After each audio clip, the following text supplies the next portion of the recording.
আবারও শীত চলে এসেছে। শীত মানেই তো নানা পিঠার আয়োজন। আজকের এই বন্ধের দিনে তাই বাসায়ও ঝটপট বানিয়ে ফেললাম ভাপা পিঠা। আমার ওয়াইফ হেল্প করছে আমাকে। সে চালের গুঁড়ার উপরে গুড় ছিটিয়ে দিচ্ছে সুন্দর করে। আমি আসলে চিকন বা পাতলা পিঠা খেতে পছন্দ করি, যেমনটা দোকানে বানায় বিক্রি করে। ঠিক সেইভাবেই চেষ্টা করছে আমার ওয়াইফ বানিয়ে দেওয়ার জন্য। এই জন্য খুব পাতলা করে সে আটার একটা শেপ করে দিচ্ছে।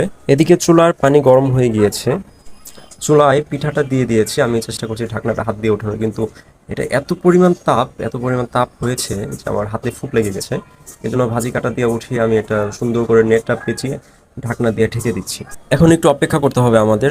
আশা করি খুব দ্রুত পিঠাটা হয়ে যাবে। এর মধ্যে পিঠাটা হয়ে গিয়েছে। এই দেখেন কত সুন্দর, খুব সুন্দর একটা গ্রান বেরিয়েছে, আর এত পরিমাণ ধাপ দেখেই খুব লোভনীয় মনে হচ্ছে। এই তো পিঠাটা হয়ে গিয়েছে। এত পরিমাণ গরম, তাটা আমি হাত দিয়ে ধরতেই পারছি না।